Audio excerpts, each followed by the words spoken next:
make sure all the recruits understand the new safety protocols before the next training exercise. Agreed. I'll prepare a memo for distribution.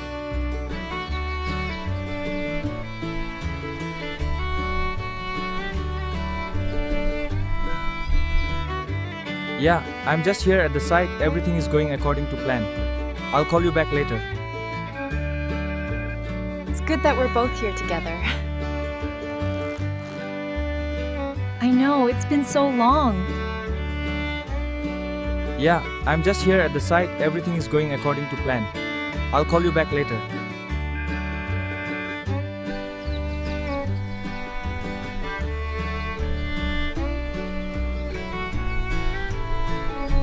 We need to make sure all the recruits understand the new safety protocols before the next training exercise. Agreed. I'll prepare a memo for distribution. Hi there, it's nice to finally connect with you. How are you doing today? I think that's what's so cool about it, you know?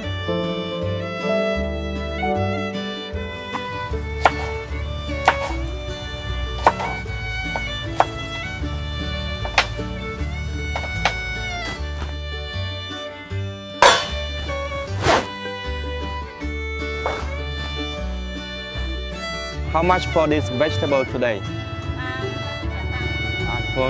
They are very fresh, only 20. I am very contented. I am very happy that you called me. I just think it's important to be honest with each other. I agree, communication is key. I think that's why they want to do that. And the first time I heard that, it was like, oh, that's interesting. The morning broke not with calm, but with the restless hum of a market awakening. The voices of vendors rising like competing choirs, each sound overlapping until the air itself seemed to shake with life. Among them walked Diep, her shoulders squared against the noise, her arms heavy with the weight of pineapples stacked neatly in a basket. The fruit glistened under the pale sun, golden, rough-skinned, stubborn like her own life. She set her stall with careful hands, the ritual one she had repeated countless times. And yet, today, it felt heavier. Perhaps it was because James was gone, flown away on business in the small hours of morning, leaving behind silence where his presence used to anchor her. She called out her prices, her voice soft but persistent, each syllable carrying not only the promise of ripe sweetness, but also the hidden plea of survival. Strangers stopped, coins exchanged, words polite, but fleeting. To them, she was just another vendor. But inside her, the hours beat differently. Each pineapple sold was not just fruit, but a piece of herself. An effort to keep steady while the world threatened to spin out of control. When the last pineapple left her stall and the weight upon her arms was replaced by the lighter weight of folded bills, she exhaled. The market noise still pressed around her, but she had endured. She gathered her things and set out, her feet carrying her not home but to a different threshold, the home of James's mother. The old woman waited at the doorway, her figure bent, but her eyes bright with warmth that age had not extinguished. Diep greeted her softly, her hands offering not just pineapples but presents, companionship. The woman accepted with gratitude, inviting her inside, offering water, offering words that filled the air with maternal care. She spoke of James, of how he had left at 3 in the morning, how he was surely now high above the clouds or stepping onto distant soil. She worried, though she tried not to show it, her words trembling slightly like leaves in a restless wind. Diep listened, nodding, answering with reassurance, though her own heart carried the same unease. She promised to return often, to sit with the woman, to bring her company when the walls felt too empty. They spoke of health, of rest, of the simple duties of care. They embraced at the threshold before parting, the old woman's arms trembling yet firm, her whisper urging Diep to stay strong, to protect herself. Diep left with the echo of those words trailing her like a soft command. The road home curved through trees and dust, and it was there that fate interrupted her quiet walk. A sound broke the rhythm of her steps. the sound of a child's sob, raw and piercing. She turned, and there by the roadside sat a little girl, her tiny frame curled in on itself, her face streaked with tears. Her name was Nhi, though Diep did not yet know it. At first, all she saw was despair incarnate in the form of a child too small to carry it. Diep knelt, her voice gentle, her hands hesitant. The child's words came broken, confused, repeating one truth. Her mother had not come back. She had waited until her hope dissolved into tears, and now she was alone. Diep's chest tightened. She could not leave her there. With the help of another passerby, she brought the child to the police, her steps brisk, her heart pounding with a mixture of fear and determination. At the station, questions were asked. What was her mother's name? What was her father's name? Where was her home? But the answers were fragments, incomplete, swallowed by the child's sobs. The officers searched, but no name matched. No door opened. The girl remained unclaimed, a small soul adrift in a world too vast. And then came the request, spoken with official weight. Would Diep take her home, care for her, until her family was found? The girl clung to her sleeve with desperate fingers, her eyes begging without words. Diep hesitated only a breath before nodding. She could not abandon her. So it was that Diep and Nhi walked together into a new story, one neither of them had expected. The farm greeted them with its endless stretch of pineapple rows, the earth smelling of sun and labor. Diep set a small hat upon the girl's head, fearing the sun's cruelty. They worked together, Diep teaching with patience, the child following with clumsy eagerness. Their laughter rose timidly, fragile but real, a balm against the shadows of absence. The baskets filled with fruit, heavy but sweet, symbols of survival shared between two souls who had only just met. At the market, they sold together. The child's small voice echoed Diep's calls, her presence softening strangers' gazes, her innocence drawing kindness. For a time, the world seemed less harsh. Coins clinked, pineapples changed hands, and in the rhythm of selling, a bond began to form. Later, they walked through the stalls buying food, vegetables, meat, simple necessities. Diep taught the child the names, let her hold the smaller bags, praised her efforts as though each step was victory. When they returned, the house smelled of cooking, the warmth of soup rising to meet the dusk. Nhi sat at the table, her small hands folded, her eyes bright but heavy with longing. As they ate, she spoke at last of her mother, her voice trembling with sorrow. She missed her. She wanted her back. The ache in her words was sharper than any hunger. Diep reached across the table, her hand covering the child's, her voice steady with promises. We will find her. You are not alone. The meal ended, but the ache did not.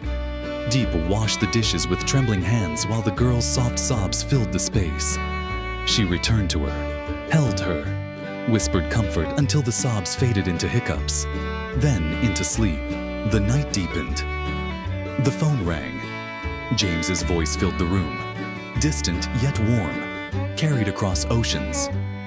He spoke of meetings, of work, of safety. Diep told him of the child, of the unexpected burden and unexpected gift. His voice steadied her, urging her not to worry, praising her strength. For a moment, distance shrank, and she felt less alone. When the call ended, silence returned, but it was softer, held not in loneliness, but in memory. Diep looked at the child sleeping in her bed, her small form curled beneath the blanket, her breath steady. She whispered into the night a vow she had not planned to make. She would protect this child. She would care for her until the mother was found. She would not let the world's cruelty swallow her. The house sighed. The night folded in around them. And for the first time that day, Diep closed her eyes with purpose. She had begun the day selling pineapples, carrying the weight of absence. She ended it with a child's hand in hers, carrying not just fruit, but the fragile thread of hope. And so began a story that would test her strength, test her heart, and reveal whether one woman could hold together the fractured pieces of more than one life.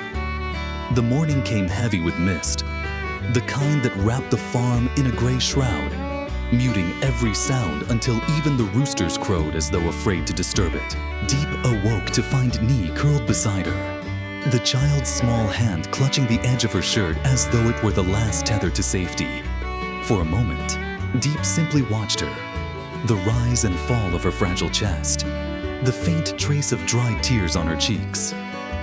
There was a tenderness in the sight, but also a stabbing ache. This child did not belong here, not truly, and yet fate had placed her in Diep's care as though testing how much one heart could hold. She rose quietly, setting water to boil, chopping vegetables with practiced rhythm. The sounds of cooking filled the small kitchen, a defiance against the silence that lingered from James's absence. When Nhi awoke, she blinked around the room, confusion flickering in her gaze before recognition steadied her. "Good morning," Diep whispered, placing a warm bowl before her. The girl smiled faintly, shy but grateful, and ate with the hunger of someone who had known too much emptiness.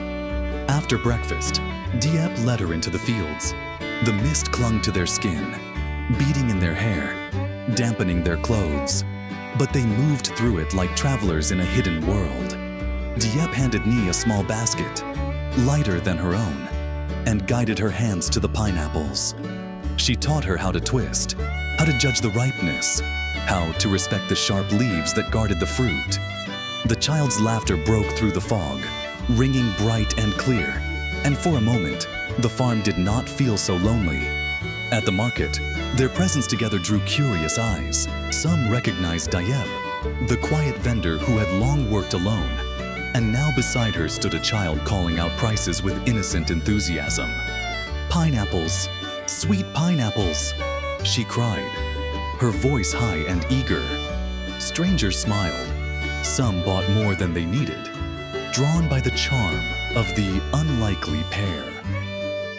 For the first time in weeks, Diep's stall emptied faster than she expected. She caught herself smiling too, though beneath it lingered the unease of knowing this was borrowed time. When the day's labor ended, they returned home with enough coins to fill a small jar. Diep placed it on the shelf, her eyes lingering on it as though it were more than money. It was proof that they could survive, that together they could endure. Nhi helped her prepare dinner, clumsily washing vegetables, spilling water, giggling at her own mistakes. The kitchen filled with warmth, and Diep allowed herself to imagine, just for a moment, that this was her family, her child, her life. But the illusion cracked during the meal. Nhi's questions returned, sharp and relentless. "When will my mother come? Why hasn't she come yet? Did she forget me?" Her eyes glistened, her voice trembled, and Diep felt the sting of each word as though it were aimed at her own heart. She reached across the table, grasped the child's hand, and whispered, "Your mother loves you. We will find her. You are not forgotten." Yet inside, doubt coiled like a serpent, whispering cruel possibilities she dared not voice. That night, the phone rang again. James's voice filled the void, steady and strong, a balm against her weariness. She told him of Nhi, of her questions, of the way the child's pain cut deeper than any hardship. James listened, his words soft but firm. "You are stronger than you know, Diep. This child found you for a reason. Take care of her until we can find her family. Don't let fear win." His confidence wrapped around her like a cloak, shielding her from despair. Even as the line crackled with distance, after the call, Nhi crept into her lap, her face buried in her chest. "I miss my mom," she whispered, her voice small and broken. Diep rocked her gently, humming a tune her own mother had once sung, a melody that spoke of safety and home. The child's sobs slowed, her breathing deepened, and soon she slept. But Diep did not. She sat in the dim light, staring into the shadows, her mind racing with unspoken fears. What if the mother never returned? What if the child's tears became permanent scars? And what if James, too, remained a voice across distance, never again a presence at her side? The days that followed blurred into a rhythm of labor and care. Diep worked the fields, sold the fruit, cooked the meals, comforted the child. Each task was simple, but together they wove a tapestry of exhaustion. Yet beneath the fatigue, a strange strength grew. She began to see herself not as a woman waiting, but as a pillar holding up two lives, her own and the child's. The weight was heavy, but she carried it with a fierceness that surprised even her. Still, cracks showed. At the market, whispers followed her. Questions about the child. Speculation about her absent lover. Some praised her kindness. Others hinted at scandal. Their voices sharp with envy or suspicion. Diep ignored them outwardly, but their words dug deep. At night, when silence fell, she replayed them. Each one cutting her resolve. She reminded herself that truth mattered more than gossip. That James knew her strength, that the child needed her. But the doubt lingered, a shadow she could not chase away. Then came the night of the storm. Rain lashed the roof like claws. Wind howled through the fields. Lightning split the sky into jagged shards. Nye clung to her, terrified, her cries rising with the thunder. Diep held her close, whispering promises, but inside her chest, her own fear roared. She feared not the storm outside, but the storm of uncertainty that ruled her life. Would James return? Would the child's mother ever be found? Would this fragile world she was holding together collapse with the next strike of fate? In that storm, she made a vow, silent but fierce. No matter what came, she would not let this child fall. She would protect her, nurture her, shield her from the cruelty of abandonment. And as the storm raged outside, a storm of resolve raged within her, binding her destiny not only to James, not only to the old woman she had promised to visit, but now also to the small girl who had stumbled into her arms and carved her name into her heart. The days grew into weeks, and weeks into months, each one folding into the next with the heavy inevitability of seasons. Diep rose before dawn, her body already aching, her mind already calculating the day's demands. She carried the baskets into the field, her hands roughened, her back bending but never breaking. Beside her, Nye skipped clumsily, sometimes slowing her down, sometimes lightening the burden with her laughter. The child's voice became the rhythm of her mornings, the sound that filled the silence James had left behind. At first, Diep had told herself that this was temporary, that the police would find the girl's family, that the mother would come running to claim her. But time had a cruel way of hardening into permanence.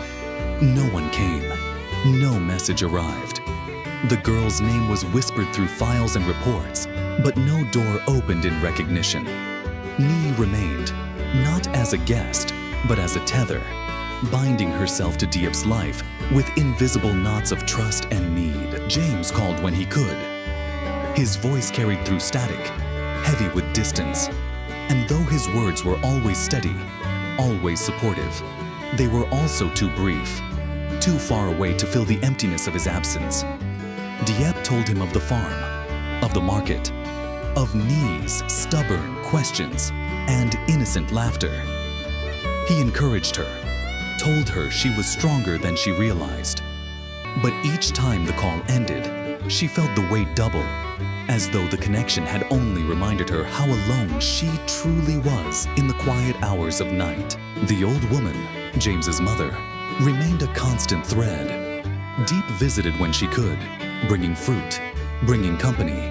The woman's health wavered like a candle in the wind, but her spirit remained fierce. She teased Diep gently about James, asked about the child, blessed her for her kindness. Sometimes she would grip Diep's hand with surprising strength, whispering, "You are the daughter I never expected. Don't give up." Those words sank deep, becoming both comfort and command. Yet shadows followed them. At the market, whispers grew sharper. Some asked why the child's family had not come. Others wondered about James, about his absence, about Diep's role. Envy twisted tongues into blades, and though Diep kept her head high, their words clung to her like dust she could not wash off. She would walk home with Nie's hand in hers, her smile steady, her heart bleeding. One evening, as dusk draped itself over the farm, Nie asked again, her voice trembling, "Will my mom ever come?" Diep froze, the knife in her hand poised above the vegetables. She wanted to answer yes, to promise certainty, but the truth clawed at her throat. Instead, she knelt, cupped the child's face in her hands, and whispered, "I don't know, but I promise you this. I will never leave you. You are safe with me." The child nodded slowly, tears slipping down her cheeks, and clung to her with a desperation that both broke and healed Diep's heart. The bond between them deepened, not with words, but with the quiet moments of shared survival. They worked together, ate together, prayed together. At night, when nightmares woke Nie, Diep was there, her arms a fortress against fear. When Diep faltered under exhaustion, the child's small laughter gave her strength to rise again. They became more than caretaker and child. They became fragments of a family stitched together by fate's cruel hands. But fate was not finished. One day, at the market, a stranger appeared, a woman with sharp eyes and hurried steps, scanning faces as though chasing a ghost. When her gaze fell upon Nie, she froze.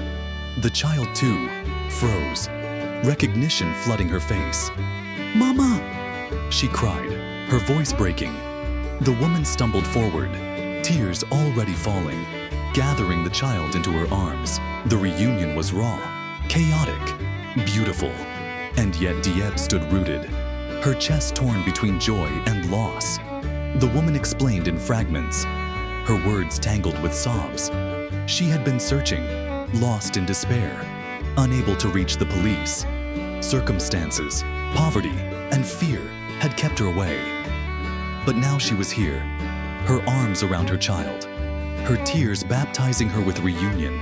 Diep listened, nodded, her heart aching with both relief and emptiness. She had promised the child she would not leave her, and yet now she had to let go. That night, after the child left with her mother, the house felt unbearably silent. The fields loomed larger, the rooms colder, the bed emptier. Diep lay awake, her hands reaching instinctively for the small body that had slept beside her for so many nights. Tears slipped silently down her cheeks, not only for the loss of the child, but for the cruel reminder of impermanence. When James called, she told him everything. Her voice trembled, but did not break. He praised her, told her she had given the child safety, that she had fulfilled a role few could bear. But his words, though kind, could not fill the hollow left behind. Diep realized then that her life had shifted, that she could never again return to the simplicity of selling fruit, of waiting quietly. She had tasted the burden of carrying another life, and it had changed her. The days that followed were both heavier and lighter. Without the child, the work was harder, the silence deeper. But also, there was relief. Relief that the girl was with her mother. Relief that her promise had not been broken. She visited James's mother more often, pouring her strength into that bond, finding comfort in the old woman's fierce love. She told herself that when James returned, they would build something lasting, something strong enough to hold against storms. And yet, even as she whispered these promises, she knew the world had its own designs. For every storm that passed, another brewed on the horizon. But Diep had learned one truth above all. She could endure, she could carry pain, she could carry love, she could carry the weight of waiting. And no matter what came, she would not break.